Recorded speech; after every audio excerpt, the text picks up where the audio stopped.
Hello, welcome back to the channel, and this is a channel where we give you reviews, playthroughs, unboxings.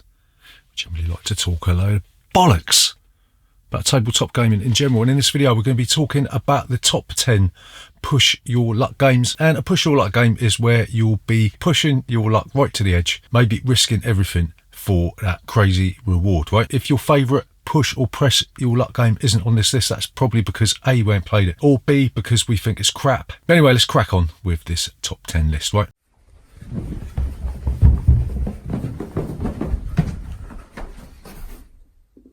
Bollocks. So number 10 on this list is a game that comes in a cardboard tub. It's called Zombie Dice. Yeah, I can hear everyone collectively groaning and saying, bloody hell, Zombie Dice, what the hell's that doing on this list? So in Zombie Dice, you're going to reach into the tub and you'll pull out 3 dice. There's going to be green dice, yellow dice and red dice. And the red dice are really bad. The green dice are really good. The yellow dice are in the middle. You roll them, and if you get a brain, you'll set it aside. If you get some footsteps, you'll have to roll it again on your next turn. And if you get a shotgun, you'll set it aside, and then you'll choose whether or not to roll again or stick, right? If you stick, you take the brains. First to 13 brains wins the game. And if you carry on, you'll reach in, you'll take 3 more dice or less dice. If you've got footsteps, you roll them again, and you'll keep doing this until you bust by getting 3 shotguns, or you stick and take the brains, right? This is a dirty little secret of mine. It's probably the game that we have played the most over the years, right? I mean, the reason for that being is because I've got very young children. It's a very simple game for them to understand. All they're going to be doing is rolling a die, deciding whether they're going to stop or carry on. It doesn't really matter whether they bust or even really understand what's going on. It's just a case of rolling the dice and saying, do you want to stop or carry on, right? So that's probably why Zombie Dice is our most played game of all time, right? For that reason alone, it deserves to be on this list, doesn't it? So number 9 on this list is a game by Alan R. Moon. It's called Incan Gold, or Diamant at the moment, I think. I don't know why they changed the name, because I prefer the Incan Gold name because it makes sense, doesn't it? In Incan Gold, you will be deciding whether or not you want to stay in the temple or whether you want to go. If you stay in the temple, you'll have a chance of looting the temple and getting all the treasures and stuff. And if you come out the temple, you will either take out nothing if you didn't get anything in there, or you will take out what you have looted, right? The problem with staying in the temple is that there are hazards in the temple, and if you draw a hazard card, you lose everything. Yeah, so you've got to judge whether or not the cards are going to come out, because there's a certain number of different hazards in the deck, right? It's a very, very simple game because it plays up to so many people. I think it's up to 6 or maybe 8 players. Then it sort of turns into a bit of a party game, really. So yeah, Incan Gold, it's a fantastic party style push your luck game, and at the moment it's called Diamond. Don't look for Incan Gold, look for Diamond.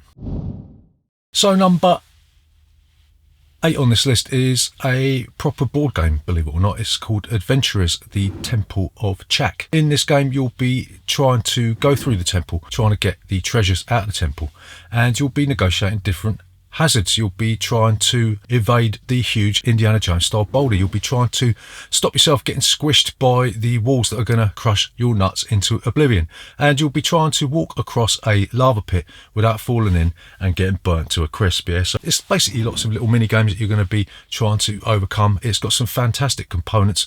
Okay, you can't play this all the time because it does wear a little bit thin after several plays in one evening, but it's one of them games that you can keep coming back to because it is such fun.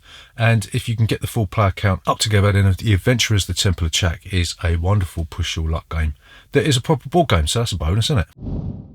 Number 7 on this list is a game by Richard Garfield, the guy who was responsible for the plague of Magic the Gathering. Fucking hate that game. But anyway, it's King of Tokyo. This is basically 2 games in it. It's because it's King of Tokyo and King of New York, right? So in this game, you'll be rolling these big, massive, chunky dice with the Yahtzee style. You'll be deciding which ones to keep and which ones to re-roll. You can do this up to 3 times, and you will either be able to regenerate life, you'll be able to get crystals that will allow you to buy cards that give you special abilities, and you'll be able to fight the person who's in Tokyo and try and kick their ass. Or if you're in Tokyo, you'll be able to fight everyone else, right? So one of the things you've got to be mindful of in this game is you can't heal in Tokyo. So whilst it's good to get in there because you score points if you are in Tokyo and you deal damage, it's more risky because obviously your life force gets drained away quicker than if you're outside. Yeah, so this is best played with the full complement of 6 players. Some people say that King of New York is a better game. It's not complex, but it's a little bit more complex than King of Tokyo. But I prefer King of Tokyo because I'm thick as shit. Yeah, so yeah, King of Tokyo, a great Yahtzee style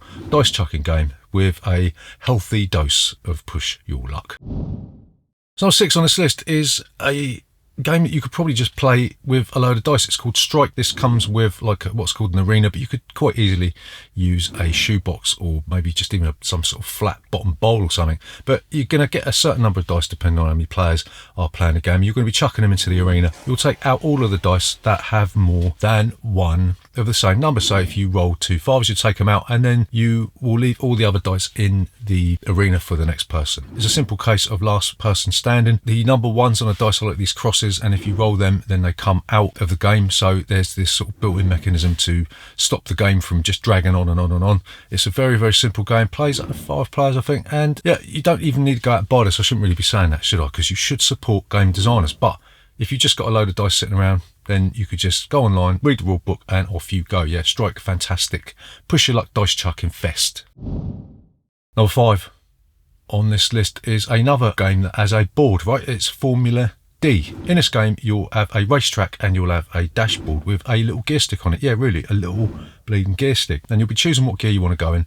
And the gear that you choose means that you're going to roll a die that will allow you to move farther, have more numbers on it, right? The thing about Formula D is on certain corners, you will have to stop a certain amount of times, right? So whilst it's in your interest to go as fast as possible, if you do overdo it, you're going to end up crashing and burning on the corners, and you'll lose what's called wear points. If you've got no more wear points, then you sort of crash out of the game. But we don't play the player elimination aspect of this. We just turn the car over, then the next turn you turn it back, and then you can start off in first gear, right? So that's a little bit more fairer. This was first released as Formula Day, a French game, and that produced tons and tons of tracks that are compatible with the latter printing by Asmodee. So there's a ton of tracks for this. The newer version does have a second side of the board, so you've got some street racing rules to add to the complexity, or just change the game up. There's a basic and advanced version. We always play the basic version because, again, I'm too stupid and too lazy to learn all the little fiddly rules of the advanced version. But yeah, Formula D is probably a bit unbalanced, but it's just a super racing game where you can chuck a die and just hope that you're going to cross the finish line first. So number 4 on this list is another racing game. It's called Powerboats, right? In this game, you're going to be taking a powerboat. What do you think you're going to be doing? Sailing around on a Wellington boot. So you're going to be taking a powerboat and you'll be trying to complete one circuit going around these different buoys, or buoys, if you're one of those American weirdos. And you'll use these custom 3-sided dice, right? The thing is that you've got to choose how many dice you're going to roll before you roll them, right? So if you've got 2, you can either add to your dice pool and make it 3, or you can take 1 away before you roll them. So you've got to be careful that you don't crash into the huge mounds of geese shit that populate the local fauna, right? Powerboats does look a bit crap. The component quality isn't great. The boats are a little bit fiddly, but if you could plot the most efficient course around the map, then Powerboats lets you gather some amazing speed. It's quite strategic. You've got to plan ahead, plan your route properly, watch out that other players aren't going to cross your path so you crash into them. But yeah, it's a wonderful push your luck racing game, which lets you chuck loads of dice, so it's fantastic, isn't it? So number 3 on this list is a game that used to be called Skull and Roses, but now it's just called Skull. I don't know why they dropped the roses, but there you go. In this game, you will have a load of beer mats, and one of them will have a skull on it. The other 3 will have roses on it, and you will have to decide to put one of the beer mats on the table face down, and then on the second round, you'll be able to either choose to place another one, or you can open the bidding. If you open the bidding, you're saying that you can turn over X amount of beer mats without revealing the skull, right? And then the bidding will go up. If you're the last person left in the bidding round, then you'll have to make good on your word, starting with your own mats, right? So sometimes you might place a skull down first and then be forced to reveal the skull, in which case you lose, right? If you can do this twice, you will win the game. And Skull and Roses is it's just a fantastic game. Every time we talk about Skull and Roses, we talk about what's called the meta game that stands behind this, because really the game is very, very simple, yeah, but once you start playing this, you start thinking about what other people did before. Sort of, you think about their personality traits. Would they try and lie to you again? Some people say this game doesn't really work very well because you always have that person that doesn't ever bid and they don't take any risks, so they can drag the game out and just sit there, do nothing. But if you're going to be playing with people like that, then that's more your fault than theirs, right? So yeah, Skull and Roses, or Skull, is a super push your luck game that you could just go down a pub and pay beer mats if you drink alcohol, which I don't. Number 2 on this list is a game by Sid Saxon that's now like 30 odd years old. It's called Cant Stop. This is a themeless push your luck game. Well, in the recent version, they tried to add a theme about climbing up a mountain or something like that. But yeah, whatever.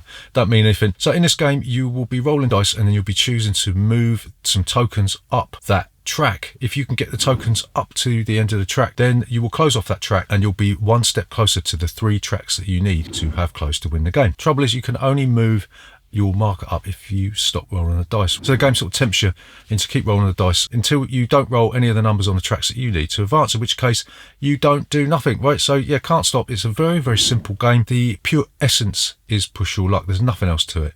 So if you haven't played this one, it's a 30-year-old classic. I don't know if it's in print anymore. It probably is in print. If not, you could probably make it yourself. There are instructions on the internet on how to fashion a Can't Stop board yourself. So yeah, if you haven't played Can't Stop, go out and either make one yourself or steal it, or I don't know, break into somebody's house to get it. Actually, don't do that, because that would be illegal. But yeah, if you haven't played it, go and play it, and that's that. So number 1 on this list, yes, you guessed it, of course it's going to be Quacks and Green Bug, isn't it? Right, this is a proper game. It's like all the other games on this list apart from the Adventurers. But even then, I suppose that's not really a full-blown game, is it? 'Cause it's only mini games, like we said.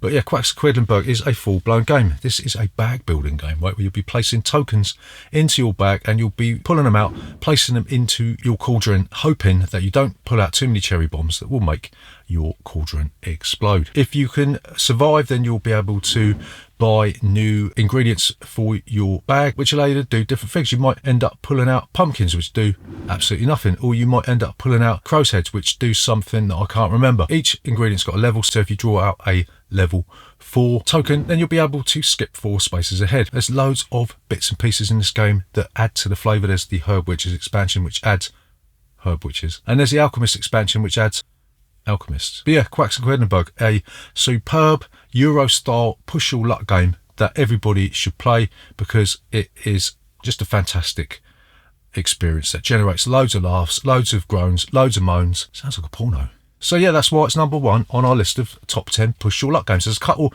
of games I do want to mention before we go that would have made the list. We couldn't squeeze them on here. One of them is Celestia, where you'll be flying a airship to different cities and you've got to make sure you've got cards in your hand to play it. That's a decent game if you're looking for more of these types of games. There's Deep Sea Adventures as well, which is a dice rolling game. You'll be trying to go as far as you can towards the seabed to pick up sunken treasures. This is one of those oink games that you could pick up really cheap. You've got to be careful because there's a lot of fake copies going around of this one, right? So yeah, be careful of that. And I think that's about it. If your favourite push your luck game isn't on this list, leave a comment in that section down below. Tell us what it is, because we're always looking for new, decent push your luck games. There you go, that's our top 10 push your luck games. Remember, if you're new here, consider subscribing to this channel. Leave a comment in that section down below. Hit the like button and all that bollocks. We'll see you next time.